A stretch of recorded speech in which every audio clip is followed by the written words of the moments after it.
What is going on, everybody, and welcome back to SoCal Exploring, your number one stop for all things theme park and attraction related. If you guys are new here, consider subscribing down below with those bell notifications on, and leave this video a like at the end if you enjoyed it. In today's video, we have some Disney news. Actually, two things in specific that I'm going to be talking about today. And alright, it's crazy, a Disney video. I haven't done one of those in forever, just because I haven't had time to go out to the theme parks. And that's what I enjoy the most about Disney videos, is actually being able to vlog at the theme parks. So with me not being able to get out there and have time means that there's a lack in Disney videos. So I apologize, I'm trying my best, but here's a Disney video for you all to enjoy.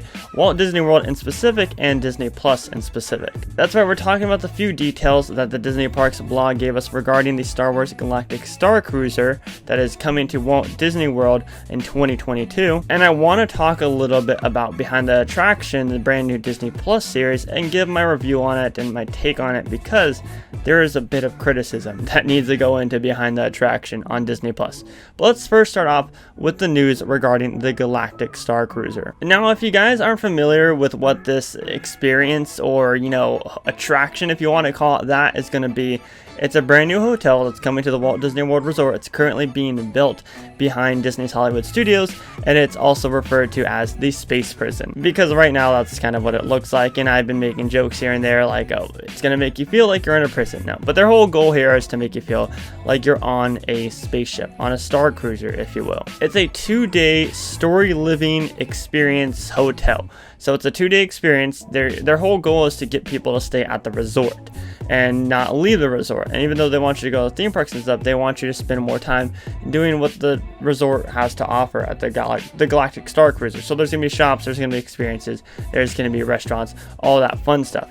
And we also got a brand new poster in regards to this brand new experience slash hotel, which looks exciting. I haven't been excited for the Star Cruiser at all, but seeing this poster makes me more excited. It gives me hope that this experience is going to be fun. And I shouldn't say it like that. I shouldn't say like this experience is going to be fun, because it's going to be fun regardless. I just don't think it'll be fun for what it's going to be priced at, which the rumors are it's going to be priced at like $600 to $700 for just 2 nights. I don't think that price point really fits with what they're offering here. And obviously there's going to be a real lightsaber featured in this hotel, as Josh D'Amaro, showed the real lightsaber. And Rey, they had that promo video of her showing that it's a real lightsaber. They created a real lightsaber, which guests won't get to use, but it's still, where else do you get to see an actual real life lightsaber other than the Star Wars Galactic Star Cruiser? That will be one cool thing. That will definitely, I'd pay like $50 just to watch that thing in action. The Star Cruiser in the upper left corner is your home for this 2-night adventure. The sleek ship is known for its impeccable service, fabulous entertainment, and exquisite dining, all of which you'll get to enjoy during your vacation. There are 4 people at the center of the poster: a youngling wearing Jedi robes and wielding a lightsaber, an adult dressed in the uniform of a First Order officer. These figures are meant to represent you, the travelers, because Star Wars Galactic Star Cruiser is about your choices and how you live your personal Star Wars stories.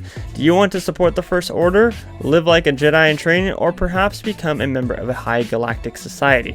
It's all waiting there for you to discover and decide. We have these 4 characters on the poster, front and center, which are essentially going to be like what character you choose. Like they described it, you're going to be discovering your own story. You're going to choose your own story. Do you want to be a part of the First Order? Do you want to go to this side? Do you want to do this?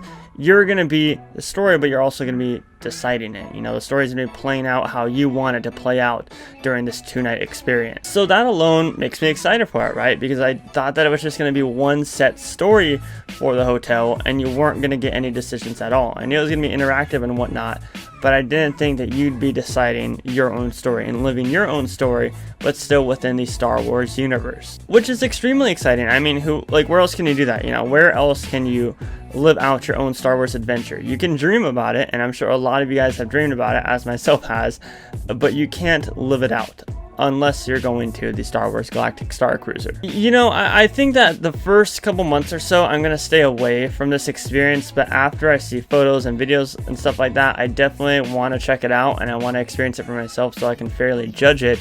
Even though when I do see photos and videos, I feel like I'm still going to be like, oh wow, that looks like crap, or well, oh wow, that looks amazing.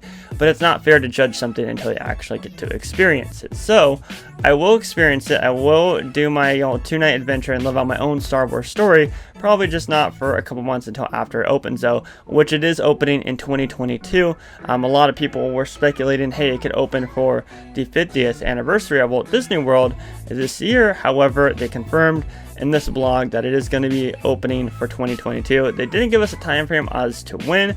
They just said Imagineers are going to be sharing some new details very soon. So hopefully whatever the next details or blog that gets put out, we have an opening date for this hotel experience right behind Hollywood Studios, and conveniently placed right behind Star Wars Galaxy's Edge, because there is going to be a transport system that gets you from Galaxy's Edge to this hotel, which I think is a neat add. Alright, but moving on into Behind the Attraction, the brand new Disney Plus series. Behind the Attraction, dives into the behind the scenes of some of Disney's beloved attractions. So there's Haunted Mansion, there's Star Tours, there is Tower of Terror, Jungle Cruise, and I forgot the other one. Now, I watched 2 out of the 5 episodes, and I thought this was going to be a lot like the Imagineering story, because the Imagineering story was a very, very strong. It felt like a movie split into different parts, and it sent us through emotion, it sent us through happiness and joy, and just it had everything in it that a Disney fan would want in a documentary like that. But one big thing that I was thinking when watching the Imagineering story is like, man, I really wish they focused solely on attractions in certain parts of it, and that Disney Plus gave us a Behind the Attraction series so they can focus more on attractions and stuff like that. That's what gets people excited. And it just kind of flopped. And it didn't flop because of the idea of it, it flopped because of the way that they executed it, right? It's always cool to see interviews with the Imagineers and whatnot and see what went into making the different attractions. I mean, I loved watching the Tower of Terror episode. But what kills it the most is the over-editing and the forced narration. By forced narration, I mean it's just cringy.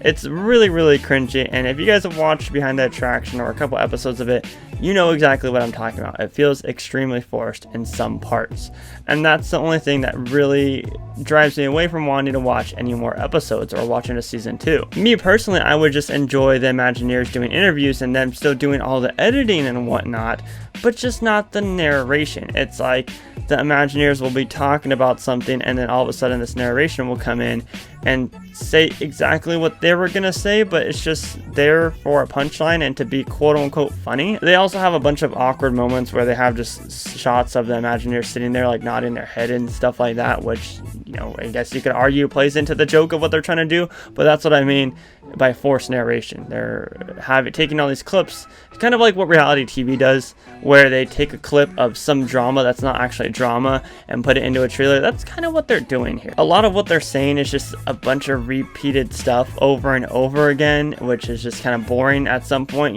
This could probably be a 30-minute series if they're going to edit it the way that they were going to edit it. Right now it sits about 40 to 45 minutes, but it could definitely be scaled down to 30 minutes. Like I said, I love the concept of it.